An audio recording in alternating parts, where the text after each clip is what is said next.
Hepinize merhabalar. Bugün bizim kökenlerimize gidiyoruz. Biz belki bilen arkadaşlar vardır, bilmeyenler de vardır. Bizim kökenimiz Üsküp. Yani dedem Üsküp'te doğmuş. Merak ediyorlar diye çok merak eden arkadaşlar var. Üsküplüyüz biz arkadaş. Evet bizim Bize Arnavut diyorlar yani. aynen. Ben babam falan Bursa'da doğmuşuz ama babamın şivesinden çok soruyorlar. Baba nereli, Trakyalı mı falan diye. Bugün Balkanların lezzetlerinden cevapi ve pletskavisa vardır. Böyle Balkanlara gidenler Taviça. pletskavisa böyle Balkanların köftesidir. Aslına bakarsanız İnegöl köftenin atası budur. Yani İnegöl köfte Balkanlardan gelmiş. Bulgaristanlı bir aile getirmiş Türkiye'ye. Ama bütün Balkanlarda bu Bulgaristan, Yunanistan, Sırbistan, Bosna, asıl Bosna'nın köftesi bildiğim kadarıyla. Arnavutluk o bölgede hemen her yerde bulabileceğiniz bir şeydir bu. Bu cevapi ile pletskavisa aslında ikisi aynı hamurdan yapılıyor. Ama pişirilme şekilleri ve içerikleri farklı. Biz size bunlardan bahsedeceğiz. İsterseniz fazla uzatmayalım. Hadi başlayalım. Mustafa'cığım bu malum bu kaburga olması lazım.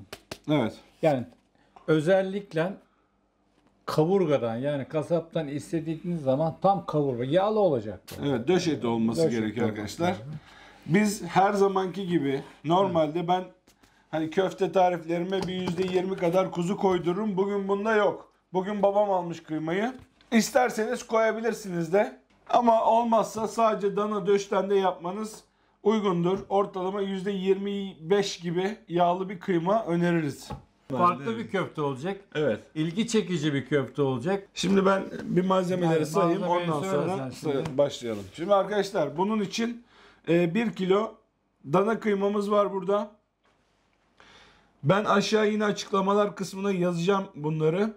10 gram kırmızı toz biber 1 kilo için, 7 gram kimyon, 5 gram kadar karabiber, 15 gram da tuz kullandım. Bu arada bunlar nasıl denk geliyor onu da size söyleyeyim. Şu boylarda yani orta boy diyebileceğimiz tatlı kaşığıyla 1,5 tatlı kaşığı kırmızı toz biber, 1 tatlı kaşığı kimyon, yarım tatlı kaşığı karabiber, aşağı yukarı 1,5 tatlı kaşığı kadar da tuz diyebiliriz. Evet hacım, bismillah başlayabiliriz. Bismillah. Bu arada arkadaşlar şu an daha eklemedim. Az sonra ekleyeceğim. 5 gram kadar da karbonat ekleyeceğiz içine. atacağız. Yani 1 çay kaşığı diyebiliriz. Şey de koyabiliriz. Ver karbonatı sen. Arkadaşlar şöyle göstereyim. Yarım tatlı kaşığı, 1 çay kaşığı ortalama 4-5 gram yeterli olacaktır. Çok abartmanıza gerek yok. Normalde buna bazıları soda koyarlar içerisine. İsterseniz karbonatı azaltıp biraz soda da koyabilirsiniz. Sen bana su ver arada. Vereyim bu. Bir 2 sene kadar önce babamlarla beraber böyle cümbür cemaat, dedemler, babamlar hep beraber bir Balkanlar turuna gittik. Orada bunu birçok yerde yeme fırsatı bulduk. Ohrid'de en güzelini ben orada beğendim yani. Mustafa bayıldı. Birkaç yerde yedim ama Ohrid'de gerçekten mükemmeldi. Bugün yani orada böyle farklı bir detay vardı. Videonun sonunda biz de o tür bir detay kullanmayı düşünüyoruz. Acayip bir yeşillik var. Gerçekten aşık ediyor insanı ya. Yani Türkiye'de Karadeniz, dışarıda da o Balkanların yeşiline hayran kalmamak mümkün değil yani. Zaten tek en şey köfte. Başka evet Başka her bir yerde şey o yok var. yani köfte. Her yerde aynı. Yani cevap bir pletskavisa her yerde aynı şey yazıyor. Farklı farklı türleri varmış ama dediği gibi babamın nereye gitseniz ancak bunları yiyebiliyorsunuz. Bir de işte hani boşnak böreği falan filan var. Bunu yaklaşık bir 10-15 dakika kadar yoğurmak mühim. Bu tür köftelerin iyi yoğrulması önemlidir. Bu arada yaklaşık 1 bardak kadar suyu da arada ellerini ıslamak, köfteyi yumuşatmak için içine katıyoruz. Tamam. Tamam, yani şu an köftenin yapısı şöyle çektiğiniz zaman bakın şöyle birbirini Evet, tutması gerekiyor.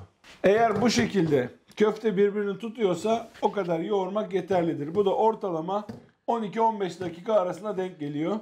Bu kadar yoğurursanız köfteniz güzel kabaracak anlamına gelir. Yarın zaten malzemesini koyduğumuz zaman yine yapacağız. Aynen, şu an biz artık baharatı kattık, eti dinlendirmeye bırakıyoruz.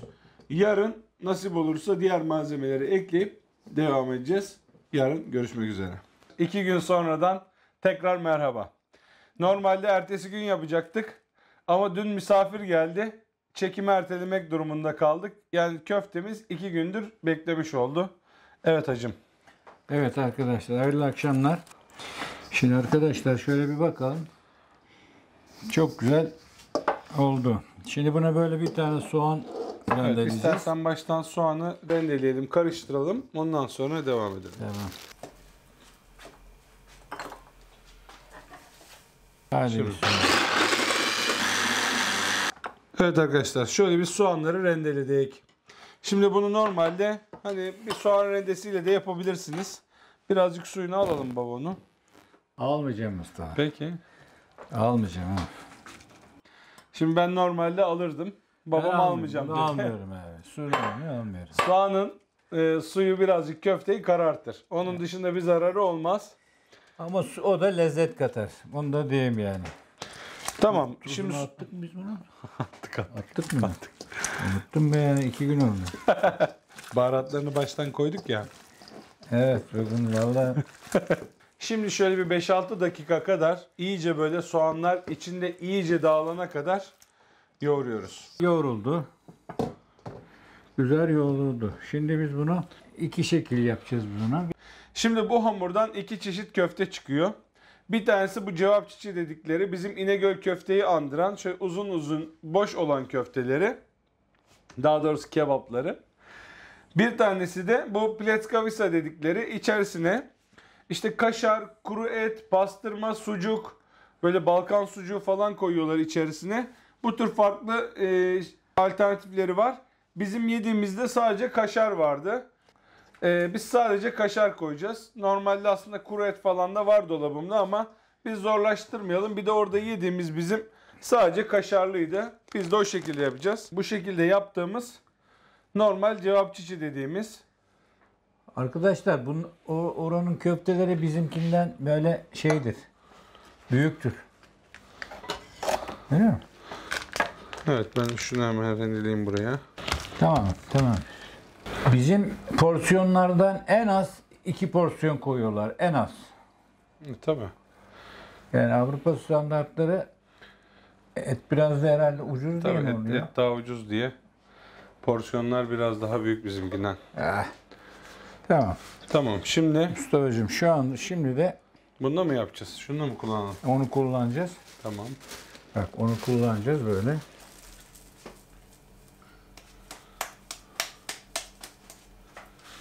Sen bir daha bana ver onu, şunu.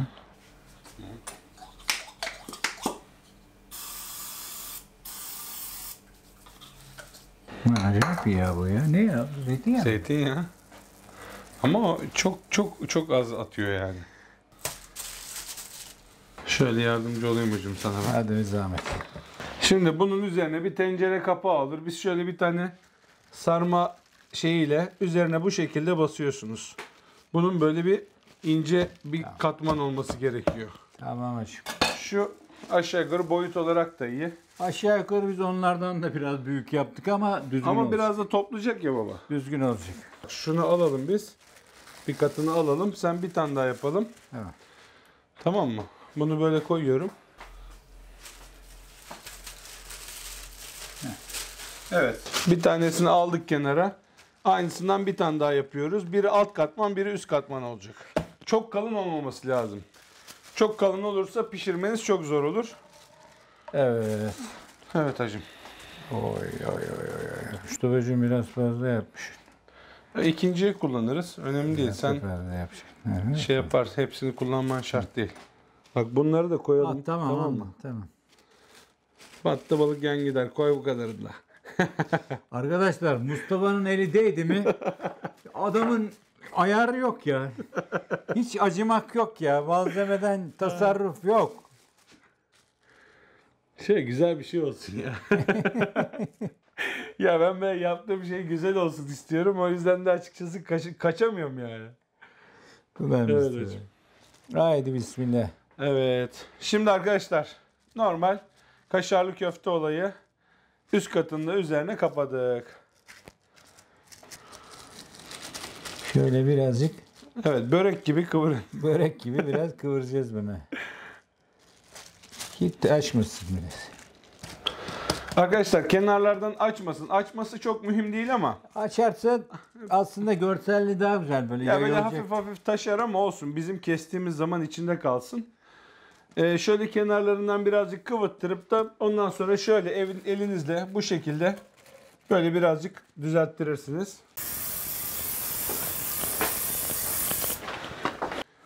Dört tane cevap çiçi yaptık. Bir tane de pletkavise yaptık. Şimdi artık pişirme işlemine geçiyoruz. Açma gibi oldu vallahi. Börek. Bismillah. Devam et. Şundan bahsedelim mi baba? Üzerine Bahsedelim. koyacağımız. Bahsedelim.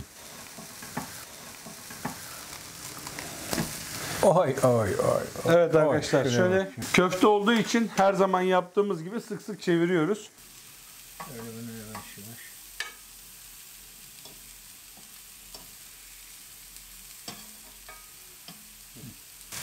Evet, köftelerimizi yine her zaman yaptığımız gibi düşük ateşte, yani orta ateş diyelim, çok da düşük olmasın. Çok düşük ateşte olursa köfteleriniz iyice yağını salar. Hem suyunu kaybeder hem çok küçülür. Orta ateşte sık sık çevireceğiz arkadaşlar. Şimdi arkadaşlar biz Balkanlara gittik. Mustafa bunu bir keşfetti. Ulan bakıyorum çarşıda Mustafa nerede? Mustafa orada. Oğlum ne yiyorsun lan? Tatlı mı yiyorsun diyorum, kaymaklı. Baba diyor bir acayip bir şey. Acayip bir şey diyor. Meğer bu işte bu olay bu. Bizde de yapılır bu böyle. Bir tane çoğunuzun bildiği Almazan Kitchen diye bir kanal vardır. Biliyorsunuz Sırp bir şef var orada. Ben onun videolarını böyle yatarken izlemeyi çok severdim. Onlar şimdi kaymak diyor. Tamam mı? Normal kaymak diye yazıyorlar. Ulan köftenin üstüne kaymak koyuyor adam. Ulan diyordum ki ya şimdi bizim yediğimiz kaymaklar hep tatlı ya. Diyordum ki ne alaka bu ya kaymak falan. Tabii ben bu merak içerisinde tabii tırım tırım bunu arıyorum. Birkaç yerde yedim. Soruyorum üzerine kaymak var mı? Birçok yerde yok. Bir yere gittik. Orada baktım menüde kaymaklı var. Hemen çağırdım. Bir de Türkçe konuşuyor oradaki herkes. Konuştuk falan filan. Biz ekşimek deriz buna. Onlar buna kaymak diyormuş. Hatta başka bir şey diyorlar ona. Sordum nasıl yaptıklarını. Normal aynı bizim bildiğimiz bu süt kaymağını tuzla biberle fermente ediyorlar. Biz biraz içine lor peyniri de koyuyoruz. Onlar tamamen kaymaktan yapıyormuş. Biz kaymakla loru karıştırırız, tuz ve üzerine biber koyarız. Bunu fermente ederiz. Bunu elde ederiz. Biz buna ekşimek diyoruz. Bir nevi bizim İnegöl köftemiz. Evet, Zaten onun bu- atası. Atası yani bu. İnegöl köfte de oralardan alınan bir şey. Bak şöyle bir Mustafa görüyor musun bak? Nasıl oldu bak. Tabii. Baksana nasıl şişti. Tabii, bak bak. ne güzel oldu. Şuna bak. Şimdi arkadaşlar bakın. Bir şöyle bizim az önce bahsettiğim ekşimek var. Bir tarafa da normal süt kaymağını koyuyorum. Üzerine birazcık tuz ekliyorum. Gideri var. Bizimki kadar tabii ekşili değil. Evet arkadaşlar artık pişti diyor babam. Hacım onu istersen buna mı alalım? Ha, hiç fark etmez. Şunu al be. Tam ortaya koy onu böyle. Heh. O küçükleri de buna alalım. Baba şöyle yapalım Bak, mı? şimdi Bak, bunu biberinden koyarlar. onun yanına koyuyorlar. Böyle. Üzerine de koyuyorlar ama yanına genelde getiriyorlar. Bak, Ama böyle. şunu bir üstüne koy baba be. Bunu da üstüne koyalım arkadaşlar. Evet. Çok güzel oldu. Ben arada bir iki hikaye aldım. şöyle- Babam sabredemiyor. Şöyle bir kesiyorum. Bismillahirrahmanirrahim. Keselim bakalım. Of of of of of of of of of. Şuraya bak Mustafa. Mustafa şuraya bak. Görünüyordur herhalde ya. Bastır biraz. Üstünden bastıracaksın. Ya o. Hacım öğren bu işleri ya. Ya ben artistliği sevmiyorum be. Mustafa'cığım hemen yanıma gel. Hemen geliyorum. Hemen yanıma gel. Hemen geldim. Yani ilk defa ben tadımı yapayım böyle Mustafa'ya. Bismillahirrahmanirrahim. Hadi bak. Hı. Nasılsın Mustafa? Çok güzel. Vallahi. Bizim İnegöl köfteye acayip benziyor. Yani gerçekten birazcık baharatlısı. Şu kaymağıyla beraber yiyelim baba ben. Şu kenarından alacağım. Harika. Köfte gayet güzel pişmiş. Kaşarı yumuşacık. Üzerine bir lokma da kaymak koy bakalım. Bu da hacım. güzel oldu be Mustafa ya. Ben de sevdim ya. Ya ayıp ediyorsun ya. Benim sevdiğim bir şeyi senin sevmemem mümkün mü? Arkadaşlar şöyle birer lokma da müsaadenizle kaymakla tadalım. Bayağı güzel oluyor değil mi? Bambaşka bir şey ya. Peki. Şu orijinalle bizimkini Gayet. tatacağım. Bu Arkadaşlar daha ekşili. bizimkisi ekşi. Tabi fermente olduğu için biraz turşu gibi düşünün bunu. Turşu olmuş Evet. bir kaymak gibi düşünün. Bak bu normal hazır alınmış kaymakla kötü olmuyor. Ama bakalım bizimkiyle nasıl olacak. Bu da ayrı güzel.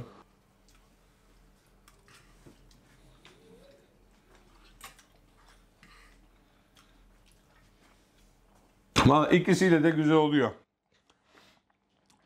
Bizimkinin biraz ekşisi fazla geldi. Bunun da biraz ekşisi az geldi. Sebebine gelince onlar kaymaktan yapıyorlar arkadaşlar. Bizimkisi lor olduğu için biraz daha fazla ekşi. Bu da hiç ekşi değil. Onlarınki tam kıvamında. Ama bu haliyle de belki ikisini karıştırırsak onlarınkini elde edebiliriz. Hacım maşallah doyurdun karnını. Ama harika ya. Ya, vallahi çok güzel. Bir tane Mustafa bir de bunlardan Bir tane de alalım. şu cevap çiçeği yiyelim. Ha böyle. Gayet güzel pişmiş. Müsaadenizle tadalım.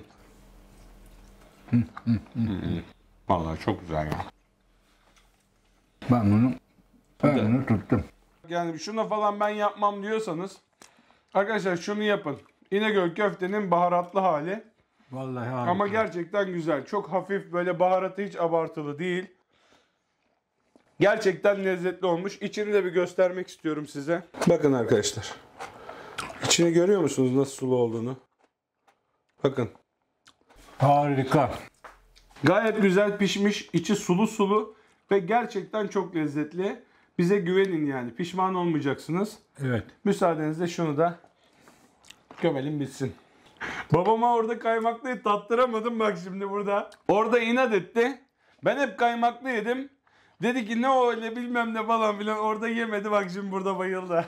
Hakikaten güzel. Hacım ellerine sağlık. Allah. Arkadaşlar bence güzel bir içerik oldu. Zaten çok isteniyordu bu. Ama gerçekten hakkını vererek size şöyle bir Balkan çocuğundan Balkan Vallahi köfte aynen. tarifi verdik. Aynen. İnşallah siz de yapar, siz de beğenirsiniz. Allah'ın izniyle beğenilecek bir şey değildir. Yoksa beğenilmeyecekse diye olmadı der. Değil yani. Ama Gerçekten güzel. oradakinden güzel yaptık yani. Gerçekten güzel. 2 Ya, günde bekledi ya bu Mustafa.